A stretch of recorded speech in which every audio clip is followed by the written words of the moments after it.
Everybody have a chance to look at the agenda on the computer? Very good. Everybody okay with the consent agenda? I move that we accept the consent agenda as presented. Second. Any discussion? All in favor? Aye. All opposed? Very good.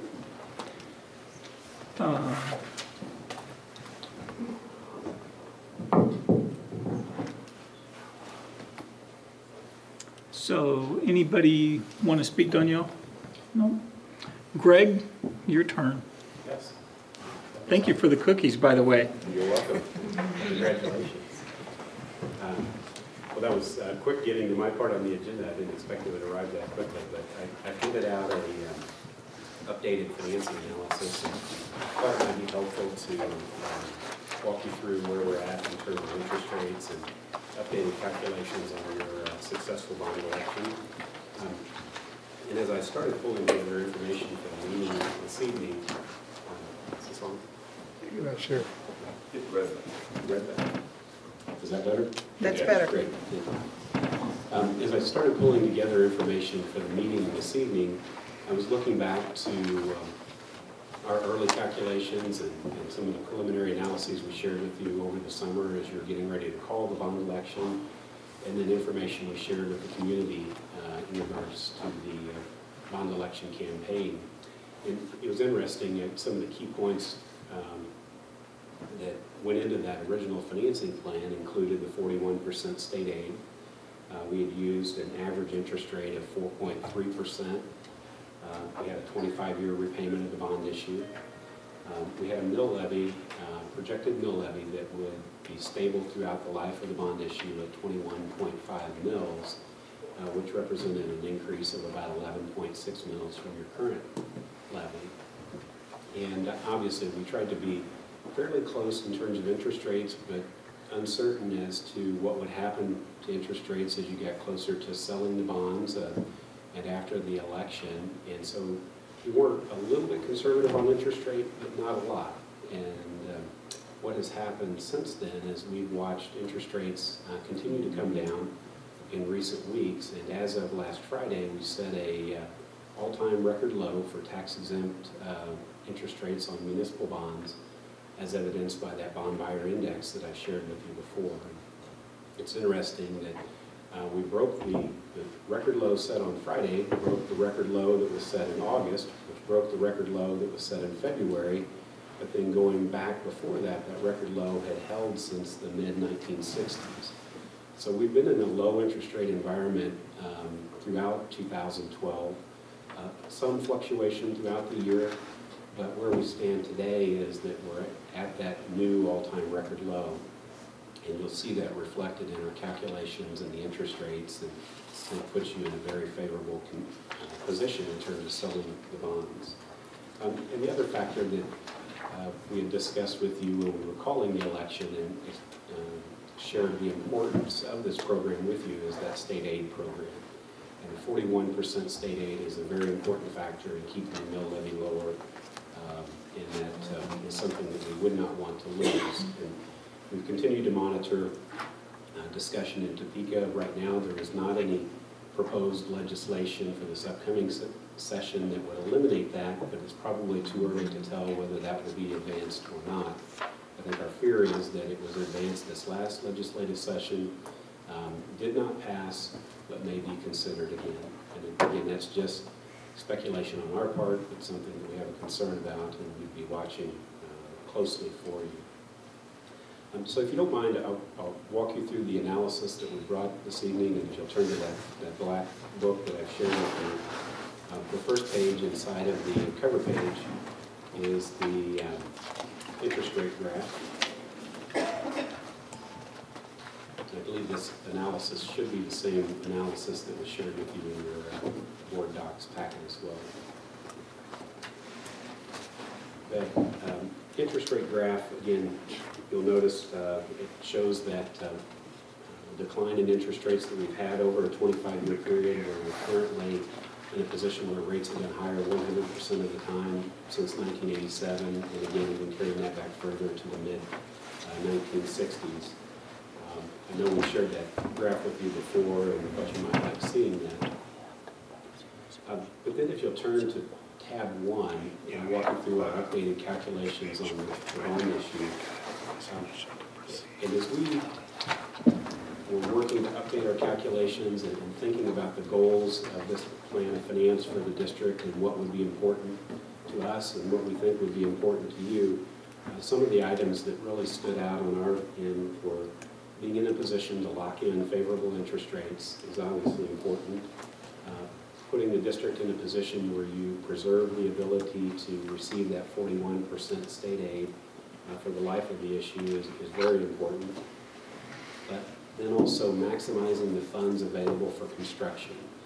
And the more dollars that we can put into the project construction fund and maximize the amount of the $73 million that's going towards construction as opposed to financing costs will help you deal with any change orders or cost overruns or additional items that you might want to include in the project. So we'll show you a plan where we're maximizing the amount of project funds available.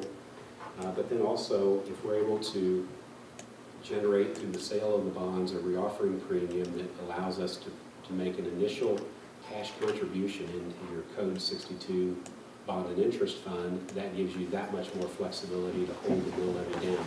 And I think we're in a position where we can accomplish that as well.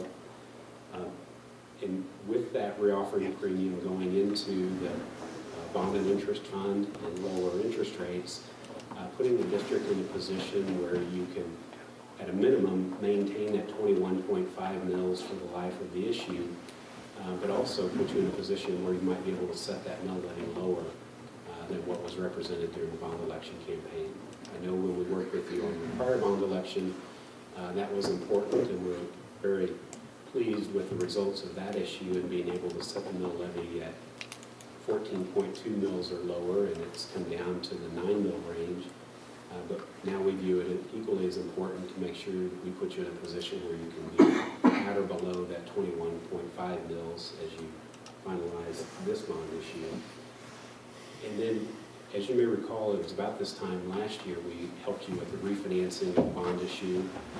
And as interest rates have come down, and if you've been considering this bond election, we've been looking at the remaining portion of that 2005A bond issue that was not refinanced previously to see if there's any opportunity to capture a savings on refinancing those 2005A bonds that are still outstanding while you would be going through the process of selling the new bonds. And I think there is an opportunity to capture a small savings on that issue as well.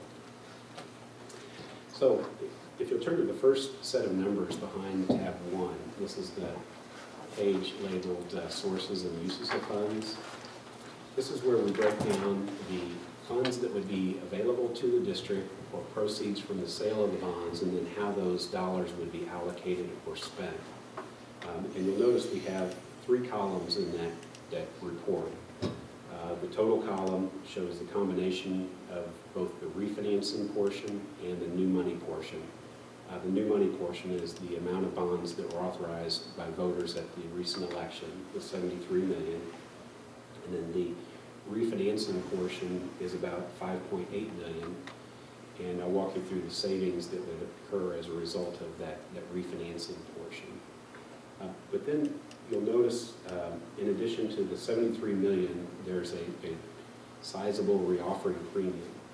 And in the current interest rate environment, and I'll show you a pricing summary that will give you some additional detail as to the calculations regarding the interest rates that are set and the price at which the bonds are sold.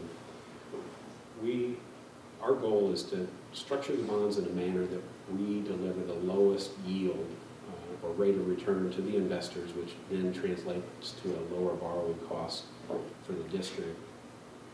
In the current interest rate environment, we're actually able to obtain a lower reoffering yield to those investors if we structure the bonds where the investor pays in a premium to the district. So the stated rate will be slightly higher than the yield or return to the investor, and in exchange, that investor will pay a premium to the district. So in other words, the investor may pay 102% of the principal amount of the bonds, and it's that additional premium that is paid into the district that becomes very important in regards to managing that mill levy, and maximizing the funds available for construction.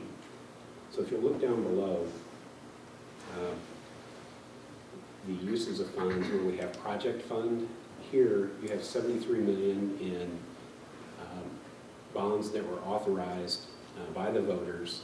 Oftentimes we'll have financing costs that cut into that and reduce the amount that you actually have available for construction.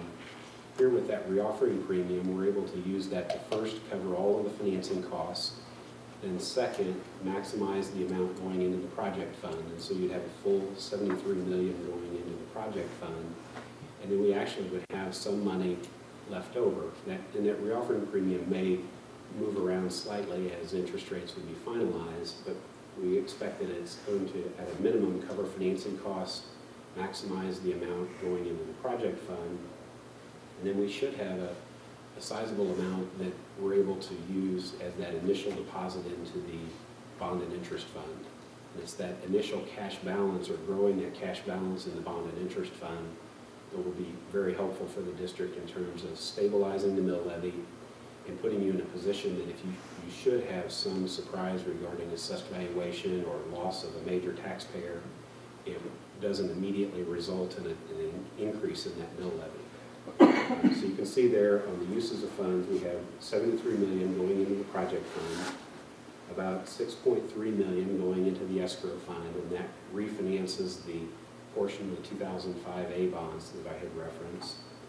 Then below that, the cost of issuance and underwriter's discount, those are the costs associated with completing the financing or the cost associated with selling the bonds.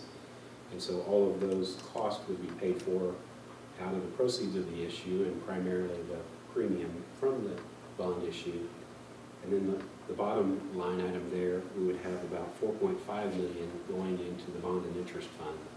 Again, it may not be quite that large, but we would hope that we could generate a $2 to $4 million premium that, to where we have a net amount out of that premium of about $2 to $4 million going into your bond and interest fund for that starting balance.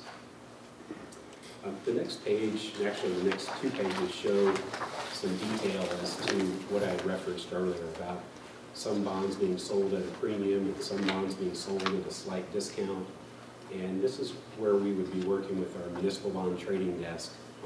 Each year of the bond issue, the principal amount that would be sold to investors, where do we set the stated interest rate on the bond issue, which is shown under the column third from the left, titled Rate. Where do we set the stated rate on the bond issue that drives the lowest yield or return to the investor, which is shown then in the yield column, and what dollar price does that translate into? And so, for example, if you look at the year 2024 and 2025, you'll see one year we have a slight premium, the other year we have a slight discount. Any of the years where the dollar price is above 100%, those are the years where we would have a premium paid in. And then in a few of the years, we actually have a dollar price slightly below 100%. Those are the years that we're offering at a discount, we believe helps in terms of lowering the overall borrowing cost for the district. So the yields or rate of return to the investors, when you look at all of those different years, ranges from 1.02% in the first year of principal payment, which would be 2016, to 3.93% in the final year, which would be 2038, or the 25th year.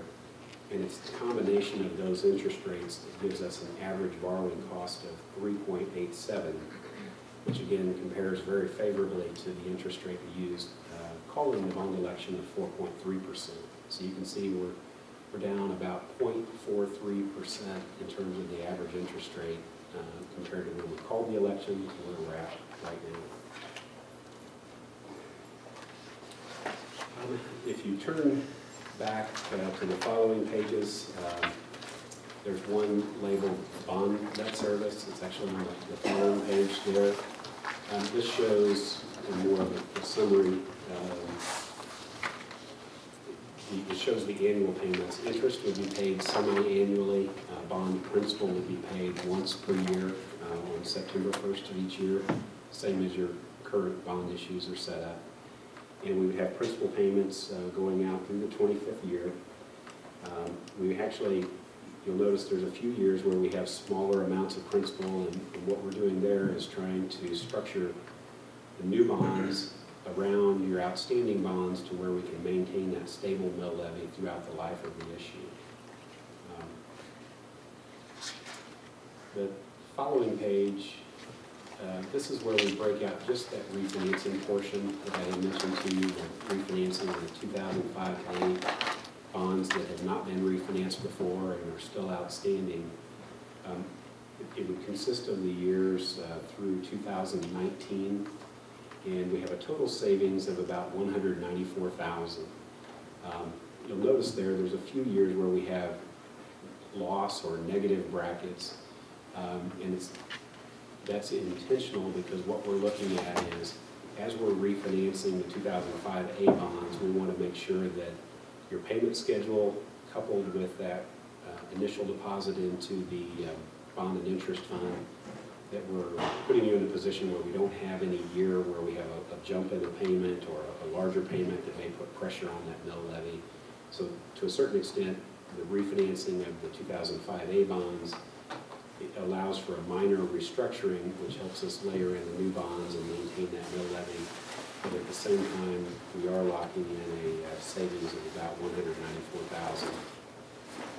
If we look at just the refinancing portion and not the entire issue, those bonds that are being refinanced have an average interest rate of about 4.64%, and the new interest rate on just that refinancing portion would be about 1.6%. So again, dropping from 4.6 down to 1.6 interest rate. Refinancing is a relatively short repayment schedule, and that's why that portion has a lower interest rate than the overall issue. And again, our view is that while we're going through this process of issuing new bonds, adding in that refinancing is fairly simple to do, and it helps us in terms of mill levy management and a small savings for the district as well. But with that, if you'll turn to the mill levy impact analysis in your handout, that's behind tab 2, or is shown on the screen. And here you probably quickly look to the far right column and make sure we're holding at that 21.5 mils, and that is the scenario we're showing. But when I look at this analysis, one of the things that I look at as well is not just the mill levy that we're showing, but I also look at the fund balance that we have in that bond and interest fund, because that tells me, do we have any years where we're very lean on that fund balance, where there might be pressure on the mill levy, or do we have an adequate balance in that debt service fund to where we might be able to set that mill levy at a lower level? And when I look at this, I do believe that the district may be in a position to set that mill levy lower than what was represented to voters during the campaign. Obviously, we'll be able to give you some more precise calculations in terms of what that may look like once the bonds are sold and we have the interest rates locked in. And here I do believe that we're using a growth rate that's, for your assessed valuation, that's lower than what you've experienced in many of the prior years. And obviously, we've held the mill levy, or the assessed valuation, stable for the last few years, but we're hoping that you get back to a position where you start to grow again. And over the last 10 years, you've averaged a growth rate of about 6.95%. We're using something well below that, and I think having the fund balance there, if you do have a year where low growth or you see some setback in assessed valuation, you've got that cushion in the bond and interest fund that will help you hold the mill levy at 21.5 mils. We're also assuming that the 41% state aid, and we're not showing any growth in that 41%, but I do believe over the last 10 years your state aid has grown from 35% to 41%. We're not counting on any future increases in that, but we are showing that it would hold at that 41% level. So with that, I know that's a lot of information in the numbers, but I would summarize the updated financing analysis by saying it's better from really all perspectives. We have a lower interest rate, We've got more flexibility in terms of setting that mill levy. I think it's good news from the district perspective that you're not tight in terms of maintaining that 21.5 mill levy, and may actually have an opportunity to, as you're setting the mill levy down the road, come in below that in some of the future years. And as you may recall, when we talked about calling the bond election, we also shared a calendar with you that showed the process for selling the bonds. I didn't bring a copy of that this evening, but the steps from the board perspective would be, first step, to give us permission to work with the bond attorney, prepare all of the documentation for the bond issue, prepare the preliminary official statement, which is the offering memorandum shared with bond investors, and put us in a position then where we could go ahead and have a pre-offering of the bonds to establish the final interest rates, and then bring back to you a proposed set of final interest rates for your consideration. That would be the second step from the board perspective. And if those interest rates are acceptable, then you would adopt the bond resolution.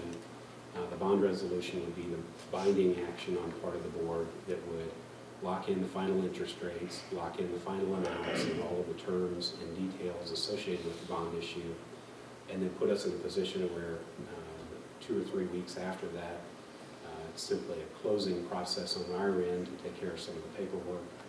And by the end of the year, if you should decide to move ahead, we would have the bond proceeds delivered to the district, and you could deposit those in the project construction fund. And we would help you identify options for investment of those bond proceeds. But the calendar that we had prepared initially, should you decide to move forward with the issue, was to consider adoption of that authorizing resolution as the first step. And then we would work on finalizing that documentation, locking in interest rates. If we were to start that process this evening, it would be the latter part of November at the earliest before we could lock in the final interest rates.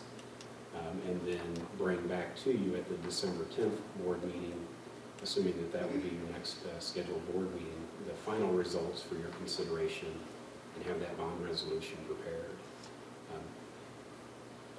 That time frame, if we were to have the bond resolution considered on December 10th, we would expect to have a closing somewhere around December 20th. With that, I'd be happy to answer any questions you have, or if there are other areas that you'd like for me to address, I'd be glad to do that as well.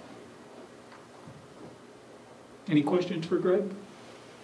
I'm sure glad we have people like you. Well, thank you. Greg, would you lead the board through the resolutions you need this evening? Sure. The first step would, I believe in your board package, you have a copy of the authorizing resolution, and that's that first step that I've referenced. It's not the authorizing resolution is not binding on the part of the board. Just simply put, it gives us permission to continue working on the issue and push towards being in a position where we could bring those final interest rates back to you. And so the action that you would take this evening, if you were to want to move ahead and consider that resolution, would be to make a motion adopting the resolution that authorizes Piper Jaffray and Gilmore and Bell to move forward with the preparation of the documents related to the refinancing and the sale of the bonds, which will then be brought back to the district at a later date.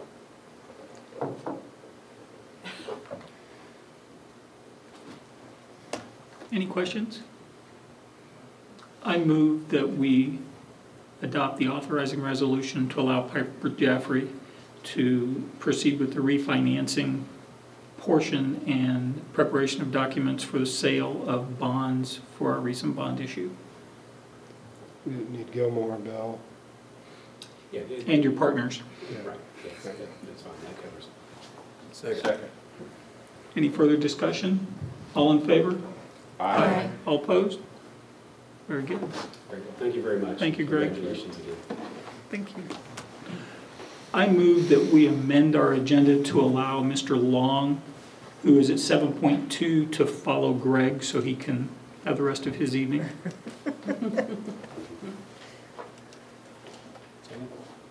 Any discussion? All in favor? Aye. Mr. Long? For regret that I don't have cookies. That's good. We have cookies.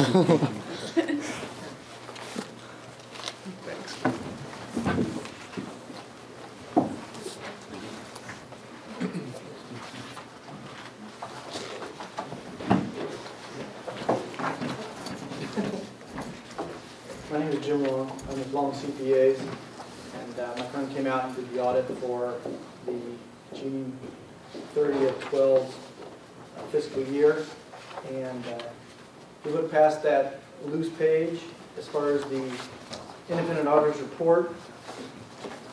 It's a clean opinion. There's no problems or exceptions noted.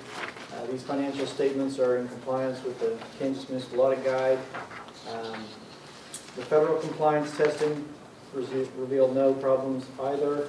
That's what the second page would look like as far as saying everything's good to go. If you take a look at page 3,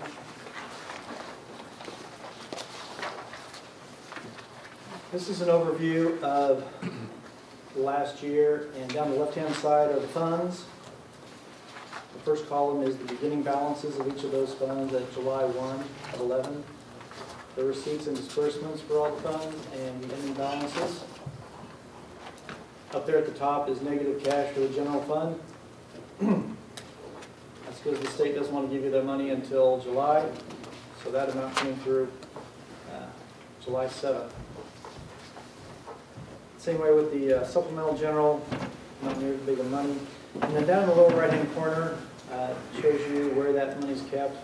Quite a bit in CDs with a large interest rate, I'm sure. Some of the checking account balances are there as well. So it seemed like balances kind of held their own year over year. The next page. This statement shows the budgeted amounts for each of the funds and compares that to the expenditures for all the funds.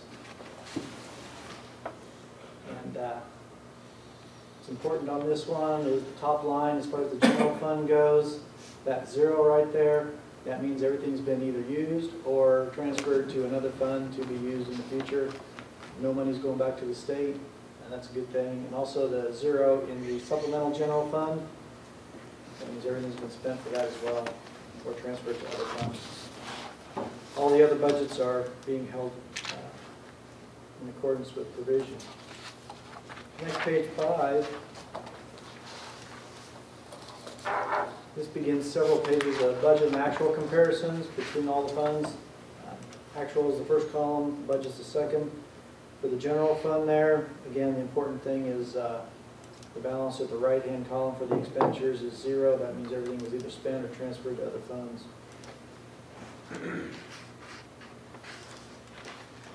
Several pages beyond that are basically all funds. You can flip through there and see each of the particulars. The third line from the bottom shows whether that fund went up or down in cash balance.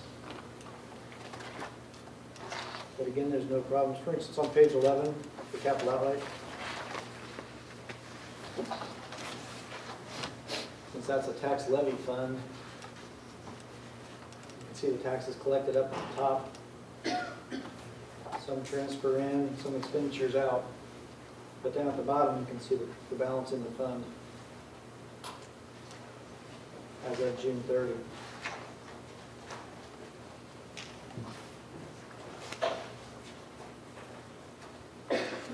Page 18, that's the bond and interest fund. Again, taxes collected. Debt service paid is what it was supposed to be. And the cash balance down at the bottom, since you had a big discussion about the bond and interest fund. Page 19 starts several funds that are non-budgeted. So each column is a separate fund. Textbook rental fund is there. Contingency is in the middle of that page. Several of the next columns are federal funds. Matter of fact, I deleted a couple of pages because there were no federal funds. So funds this time around. Page 21.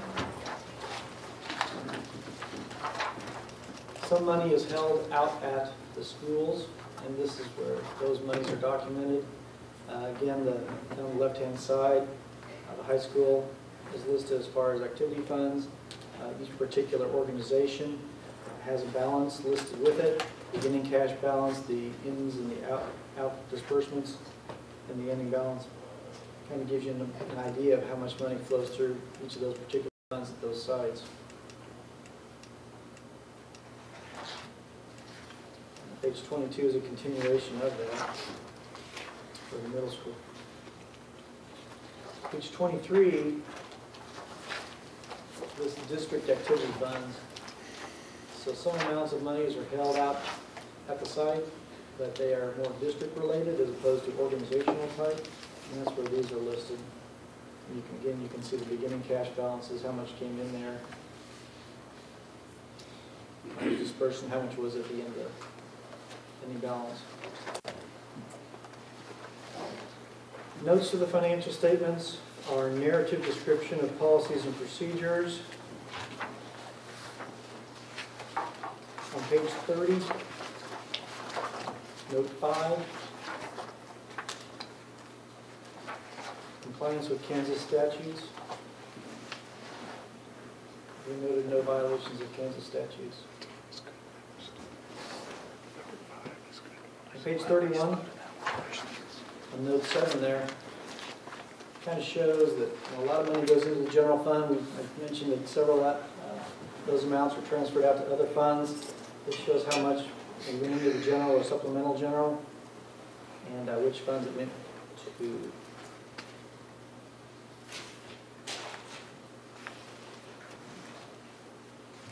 On page 33,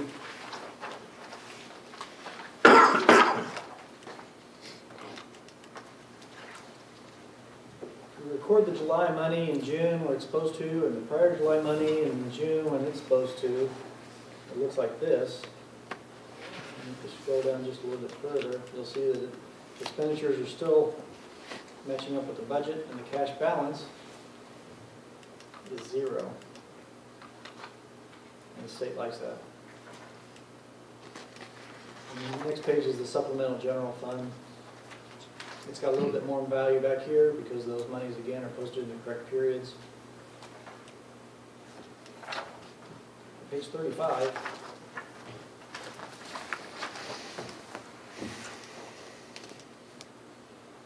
I enjoy a challenge, and putting the debt together was a challenge. So here we go. Down the left-hand side are the general obligation bonds in the upper left corner there. Interest rates, date of issue, amount of the issues, and the balance at the end of the year is a second to the end. The interest paid for all the particulars are listed there as well. The lower section is the principal for each of the next 5 years, and the 5-year segments after that for each of the particular debts. And then the lower section is the interest component for each of those years.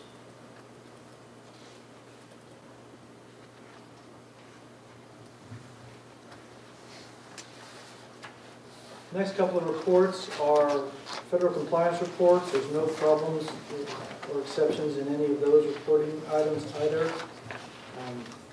Internal controls were okay. Compliance matters, we tested some food service activity, so I want to make sure that all those were in accordance with the federal guidelines. And on page 40 is the schedule of expenditures of federal awards. And what's missing from that is ARRA money, because they didn't give you any more of that.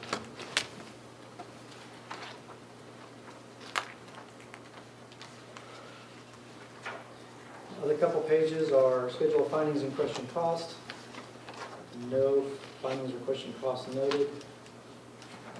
Notes to the schedule of awards. Again, no problems or exceptions in there either. Loose page at the front. A letter from me to you guys. Used to be pretty quick and easy to say everything was okay, but now it takes 3 pages. So if you flip to the second one up at the top, difficulties encountered in performing the audit? There's no significant difficulties. Everything we asked for was available and here when we came by, and we had everything we needed. No problems in obtaining information and doing the testing that we needed to give our opinion on the financial statements. Which then leads to the third page up at the top as far as any additional items that might be noted. No items of significance to mention. That's the quick tour. If you have any questions, you may call or you may holler. Any questions? I'm glad we have people like you too.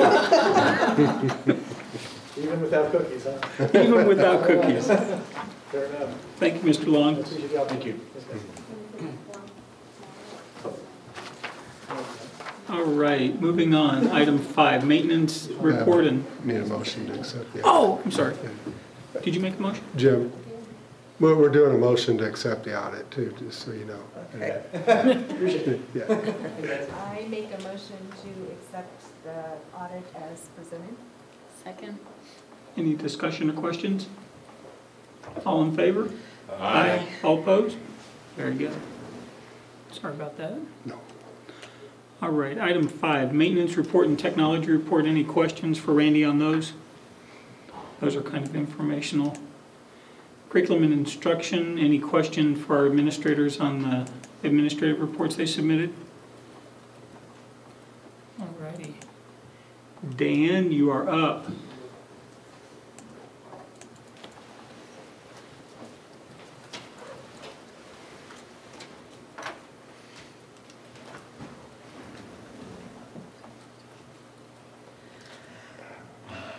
Good evening. Here tonight to talk about our building report cards as reported by Kansas State Department of Education on our state assessment scores from last year. What we gave you in the packet is pretty much raw numbers, and I hope to explain some of the asterisks, some of the numbers, some of those other pieces, kind of where we were last year through this presentation. So, on the slide up on the screen, where we have our reading, our target goals did not change from last year. That was actually through the waiver that the State Department asked for to hold those numbers the same. So those were actually the same on the 2010-2011 school year. This is our Lansing School District overview for reading. Notice that our scores, 92.9 in the all students. And then please note, like at the free and reduced and under the students with disabilities and our African American students, that on the far right side where it says met criteria, that says that if you met adequate yearly progress or not. And what that asterisks mean, reading from what the state provides us, is it's the percent standard or above is below the target score. So you notice that it's 86.0, and you notice that those three scores are all below 86.0, but we still met the criteria because it's below the target but above the criterion percent when the hypothesis test at a 99% level of confidence is applied. So what that means is if you're close, they will not, you don't have to make 86.0, you have to be close to 86.0. So in our case, it's not 2 or 3 kids that if they would have made it, we would have made AYP. They have that confidence interval statistically for you to still be able to make it. It's your significance or your margin of error in their calculation. So if we go on to mathematics, this is the only place that the district did not make adequate yearly progress. And that was, if you remember from last year, you have subgroups, your all students, and then your subgroups, and a subgroup is any group that is 30 or above. And you notice that we did not make adequate yearly progress under the mathematics because of our free and reduced subgroup. and we were at 73.8. Last year, and the reason that there are some other things that we'll talk about in the middle there was safe harbor, and safe harbor was made when we get into the schools, because I think it makes a little bit more sense. But in our free and reduced last year, we were at 74.8. And so we did not make growth in that subgroup. And that is why, more or less, that the safe harbor did not apply for us last year. Think of safe harbor. What are you looking for in a storm? You're looking for a safe harbor. It's another way that if you aren't just sailing right through, for you to be okay. And we did not make safe harbor. If you look at the students with disabilities, where it says that we did make safe harbor, the reason that we made safe harbor is because last year our number that were standard or above was 66%. And so we went from 66% to 69.2%, so we had growth in that area, and so that is why we made safe harbor. Then you look over to the side where Dr. Bagley has highlighted a 6, and we have a yes with a 6, and that means that the group made safe harbor through the hypothesis test at 75% level of confidence.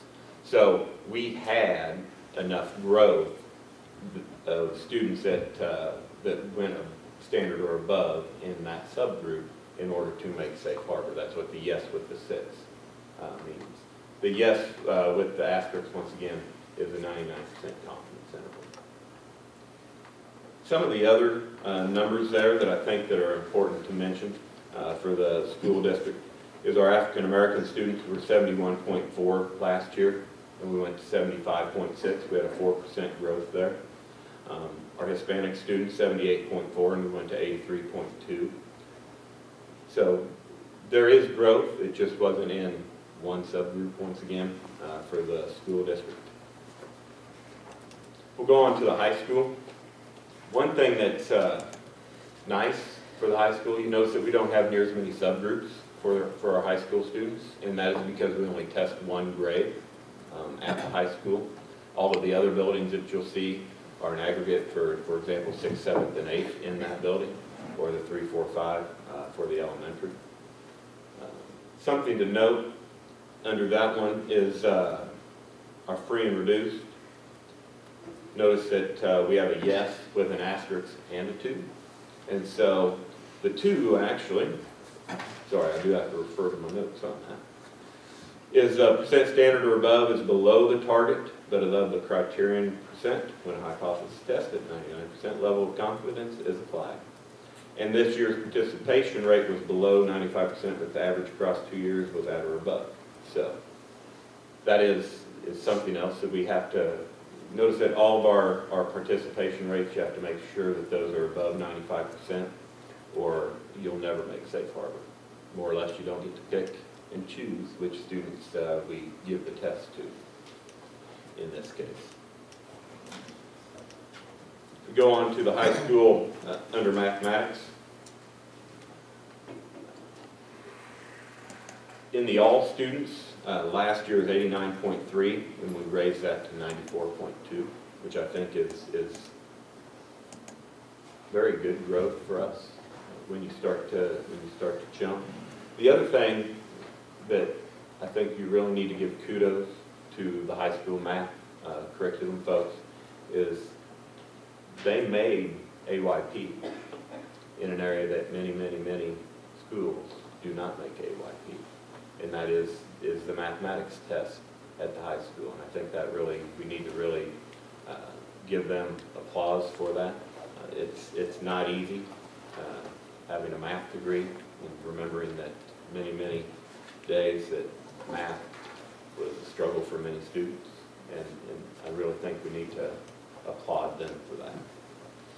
We move on to Lansing Middle School. Our target is 87.8%, and you see that well above 90 across the board at our middle school, and that, I would say, is a testament to our teaming model at the middle school and all of the work that they do with all of the students that come in. African American students last year, for example, were at 90%, getting close to that 87.8. They jumped to 97.4%. And I mention that because just as easy as it is sometimes to raise it 7%, you can drop 7% just as fast when you have a subgroup of 38 students. So that's one mental note to make for yourself as we move on through. We move on to mathematics. And this is where the middle school has two subgroups that did not meet AYP this year in mathematics. And that is because our free and reduced numbers went from 81.4% to 76.7%. And our students with disabilities went from 79.1 to 76.3. So we were below the percentage of 86.7. And we did not show growth. And that is why the middle school did not make Safe Harbor, because we did not have that growth as we did at the district level in some of those subgroups.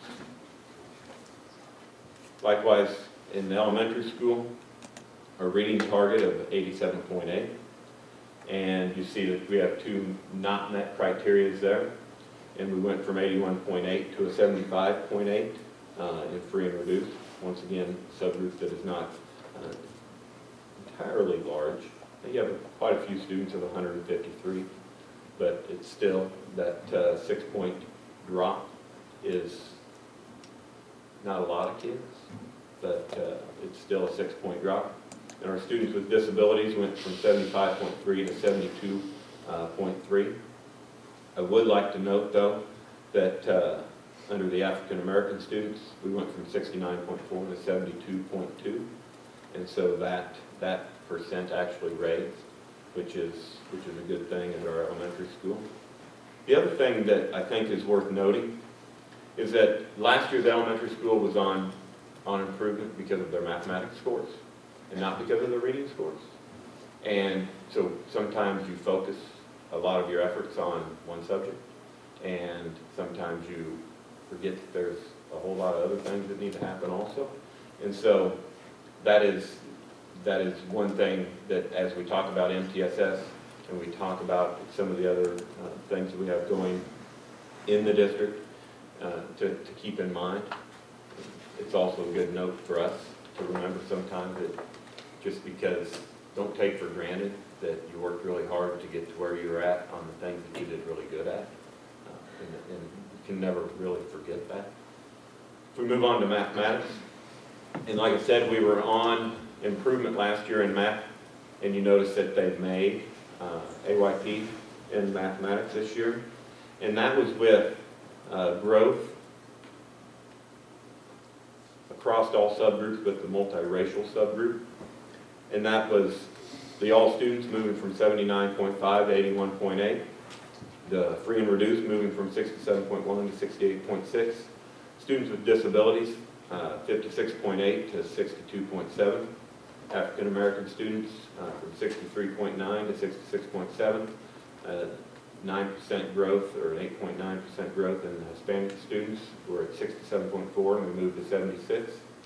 And then 81.9 to 83.8. So we had good growth, and a lot of that focus, I think, paid off for us in the mathematics area. But as I said, sometimes, so you have a lot of time spent there, and you see good gains. But then you saw that dip sometimes in the reading because of that same thing. District level initiatives. One, we continue, and you've heard a lot of reports on MTSS across all of the buildings.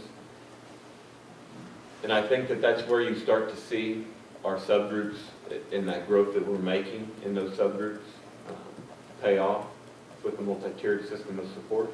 I think that we still have a lot of work to do on that.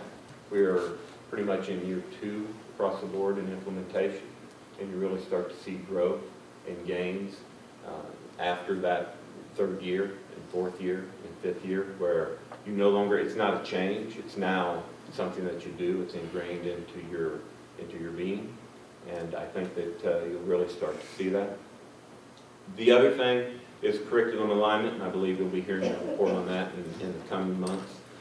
Interbuilding and work on transition in grades. We talk a lot about that in our professional development council, and making sure that we don't lose anything when we move buildings and when we move from third grade to fourth grade to fifth grade.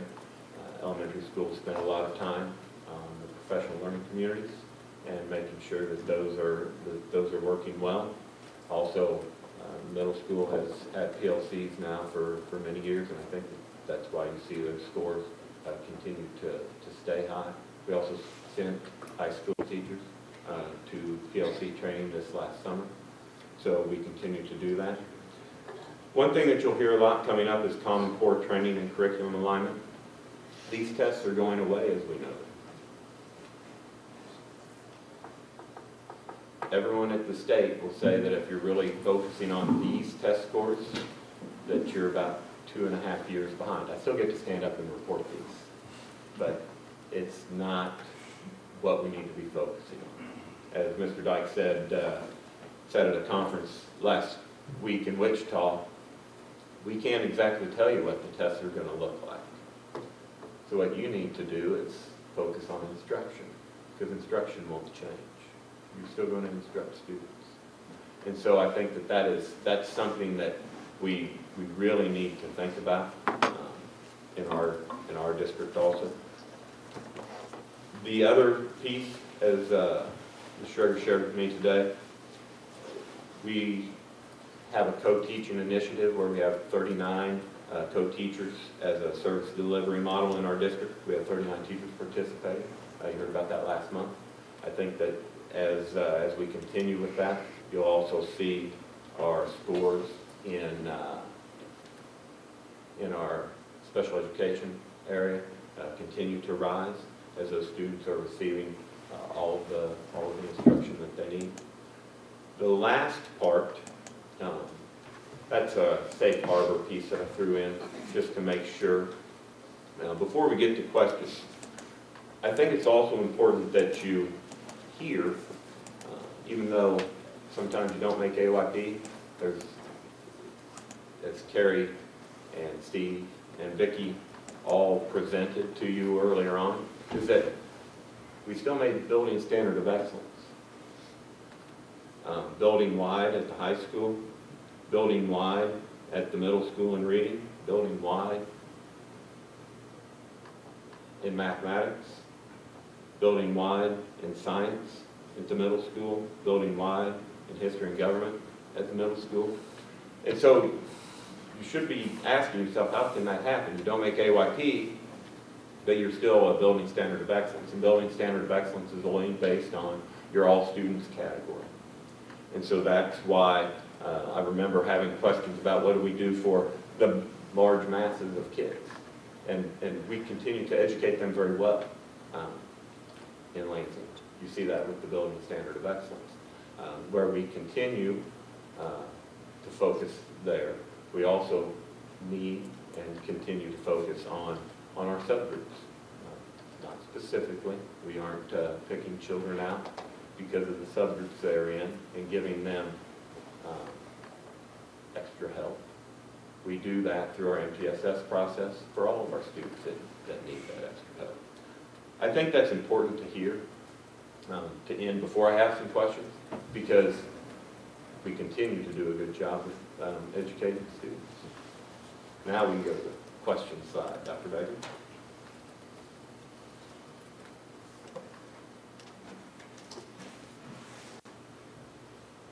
Anybody have any questions for Dan? Run. Is that what that is? That way? Thank you very much. Thank you. Thank you, Dan.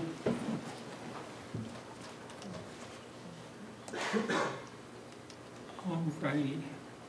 Nothing on board policy? Actually, I put that on there to let you know that the board policy book has approved, and I think it was September. We did a little bit of bookmarking on it, shredded the forms from it. The forms reside with the clerk of the board. And so if you see a difference in the one that's online, that's the big difference in page numbers, is that somebody needs a form, they go to the clerk of the board to get that form. And that it is on the website and it's widely viewed, hopefully, by the public. And the other thing that I do with public documents, and this is an information item, is I do password them to prevent copy, paste, printing, and so forth. We can always print those for people, but I'm very protective of what's online so that it can't be changed, altered, or taken out of some kind of context or whatever. So just an information item, let you know it's on the website, and entertain any questions about that if you have any. Any questions for Randy about the board policy book? All right. I move that we enter executive session for 40 minutes to discuss issues regarding non-elected personnel, matters affecting students, financial data, and attorney consultations. Second. Any questions or discussion? All in favor? Aye. All opposed? Very good. Executive session, item 8.2, I move that we accept the resignation of Aaron Weekus. Second. Any discussion or comments? All in favor? Aye. All opposed? Very good. 8.3, appointments. Claudia. I move that we appoint Mr. Fenton as the high school bowling coach. I'll second that. All in favor? Aye. All opposed? I guess that was supplemental positions, I'm sorry. Yeah. I'm out of order, okay. 8.5, early graduations, I move that we accept the list as presented. Second. Any discussion? All in favor? Aye. Aye. All opposed? Good. Out-of-district students, 8.6. Move that we accept the out-of-district students as presented. Second. Any discussion or questions? All in favor? Aye. All opposed? Good. 8.7, substitute teacher list. I move that we approve the substitute teacher list as presented. Second. Any discussion? I just have one question. Can we make that list longer? Are there more available substitutes to put on that list for availability? None on standby, but we're always open to more coming. Okay. All in favor? Aye. All opposed? Any other reports or things we need to know about, Randy? Claudia will be representing the board very soon at KASB convention, and and what information I get, I'll send to all of you so you can have an idea what she voted on, and when she gives that report, when she gets back. Wait a minute, you didn't tell me about that. At least you'll kind of know what they're talking about, and so that's all the news I have. Great. Next board meeting is December 10th. Is that correct? All right. I move that we adjourn. Second. Any discussion? All in favor? Aye. All opposed? Good. Thank you all for coming.